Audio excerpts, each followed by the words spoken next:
How appropriate, right? God is like the wind. You can't touch it. You can't bottle it. You can't put it in your pocket. But you can feel it, right?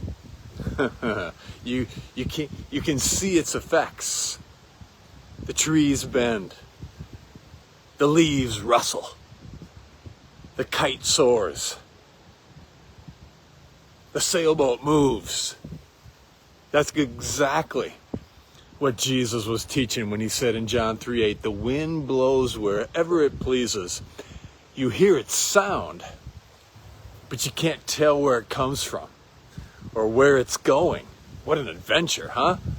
So it is with everyone born of spirit and who lives in the spirit.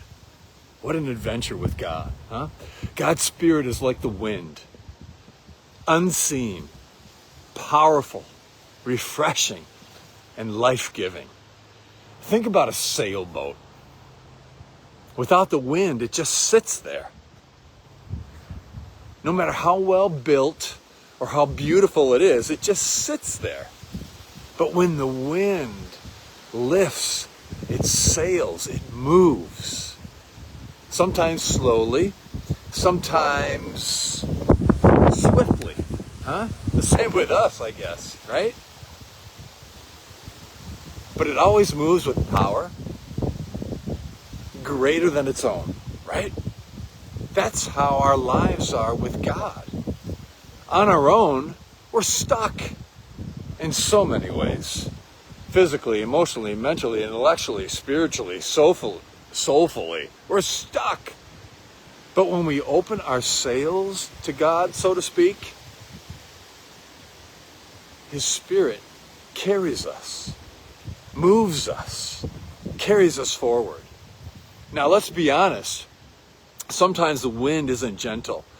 You know, ever had your hat blow off or have to chase your lawn chair across the yard?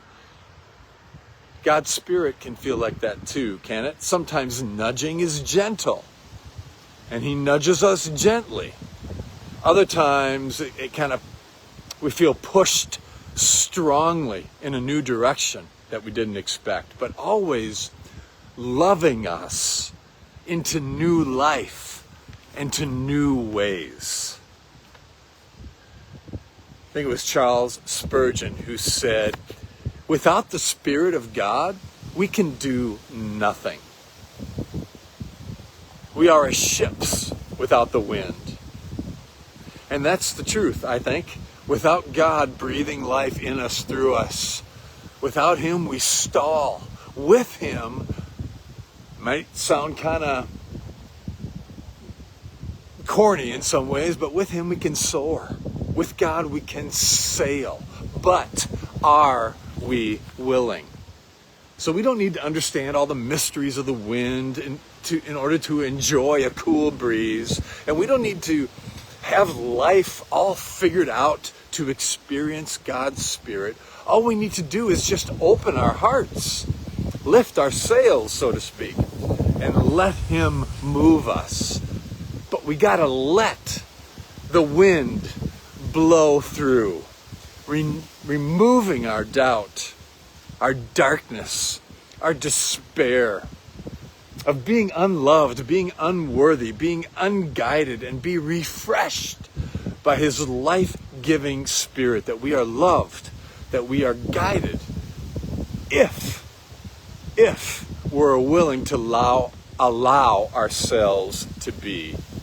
So, Lord, thank You for Your Spirit, like the wind that guides us. That's a wind that is strong, with strength, guiding us with strength and direction. Help us to open our hearts to You today, to be carried by Your power, to be carried by Your love, to go where You would have us go and be who You would have us be. Oh, mighty wind, strong wind, gentle wind, loving wind, be You in charge by our request. So be it. And so it is. Amen. Take what's helpful, leave the rest. Until next time, God's love, God's joy, God's peace to you as you live in God's Spirit.